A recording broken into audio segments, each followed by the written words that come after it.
Pernah dengar tentang loud budgeting? Ini cara baru mengatur uang lo. Anak muda zaman sekarang banyak yang pakai cara ini. Loud budgeting itu artinya terbuka soal keuangan kita. Bukan pamer ya, tapi jujur dan pintar dalam menggunakan uang. Loud budgeting bisa bantu kita mencapai tujuan keuangan. Tren baru ini mengajarkan kita untuk transparan. Kita bisa berbagi anggaran dengan orang lain, ngobrolin tujuan keuangan, dan saling mengingatkan. Dengan ngobrol bareng, kita bisa ambil keputusan keuangan yang lebih baik.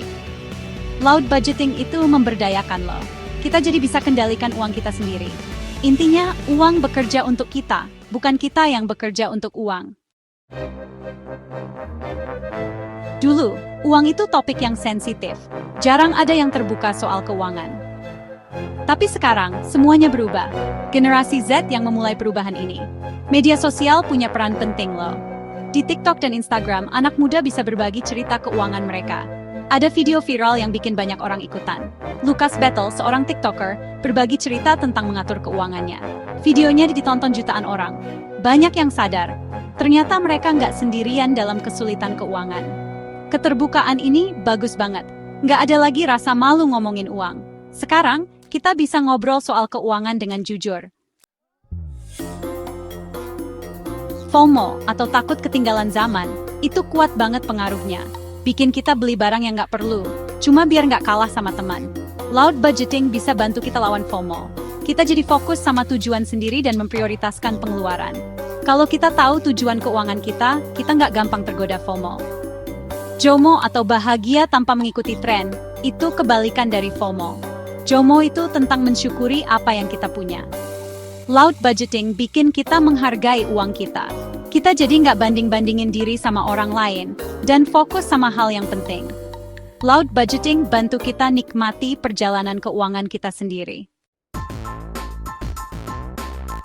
Giovanna Gonzalez itu ahli keuangan. Dia nulis buku Kultura and Cash. Gonzalez bilang, kita harus pakai kata-kata positif kalau ngomongin uang. Daripada bilang, aku nggak mampu beli itu, mending bilang, itu bukan prioritasku sekarang. Kata-kata yang sederhana bisa ubah cara berpikir kita. Kita jadi fokus sama tujuan dan pintar pilih mana yang mau dibeli. Pavitra Mohan Singh dan Sarah Siddiqui itu contoh nyata loud budgeting. Mereka pintar atur pengeluaran dan menabung untuk keperluan mendadak. Mereka nggak takut bilang enggak untuk hal-hal yang nggak penting. Kisah mereka menginspirasi kita. Loud budgeting itu bisa dilakukan siapa saja, dan bisa bantu kita kendalikan keuangan. Bagian 5, bersama lebih kuat, kekuatan komunitas. Dukungan dari teman dan keluarga itu penting banget untuk sukses keuangan. Ngomongin uang mungkin gak nyaman, tapi akan lebih mudah kalau ada yang dukung. Berbagi tujuan keuangan sama orang lain bikin kita disiplin dan tetap semangat. Kita juga merasa punya teman senasib. Gonzalez bikin survei di media sosial. Hasilnya, 82% orang percaya kalau berbagi rencana keuangan sama teman dan keluarga bisa bantu kita hemat. Ini bukti kalau komunitas itu penting untuk keuangan yang sehat. Sekarang, banyak kelompok diskusi keuangan. Di situ kita bisa ngobrol soal keuangan dengan aman, dapat tips dan semangat. Kita jadi tahu kalau kita nggak sendirian. Bagian 6. Menanam benih untuk masa depan. Investasi cerdas untuk generasi Z. Menabung itu penting, investasi juga penting. Investasi bikin uang kita bertambah banyak. Kita bisa punya banyak uang di masa depan.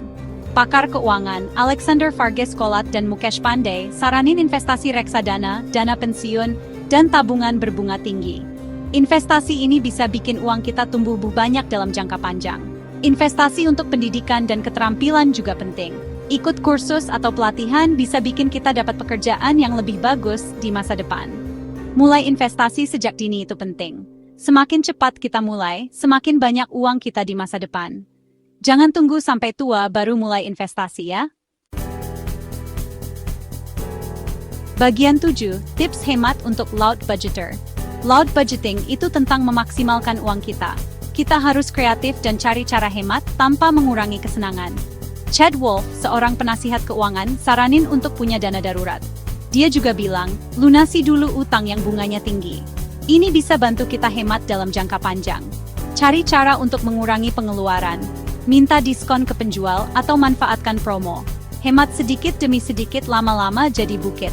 Coba pakai uang tunai daripada kartu kredit. Ini bisa bantu kita nggak belanja berlebihan dan lebih sadar saat belanja. Bagian 8. Hasilnya, kesehatan mental dan keuangan yang baik. Loud budgeting itu bagus untuk kesehatan mental kita. Kita jadi nggak cemas soal uang dan merasa lebih memegang kendali atas hidup kita. Kalau nggak khawatir soal uang, kita bisa fokus sama hal lain. Kita bisa lebih menikmati hidup dan kejar mimpi tanpa stres soal uang. Keuangan yang stabil bikin hati tenang. Kita bisa rencanakan masa depan dengan yakin dan buat pilihan yang sesuai dengan keinginan kita. Loud budgeting bikin kita bisa hidup lebih baik. Nggak ada lagi rasa malu ngomongin uang, dan kita jadi lebih pintar soal keuangan.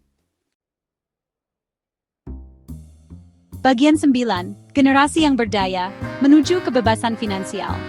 Loud budgeting bukan cuma tren, tapi gerakan yang memberdayakan generasi muda. Anak muda belajar untuk bertanggung jawab soal keuangan dan punya bekal untuk mencapai kebebasan finansial. Generasi ini memutus rantai utang, memprioritaskan keuangan yang stabil, dan membangun masa depan yang lebih baik untuk diri sendiri dan generasi selanjutnya. Loud budgeting adalah bukti kekuatan komunitas, keterbukaan, dan pengetahuan keuangan. Ini harapan untuk masa depan keuangan yang lebih cerah.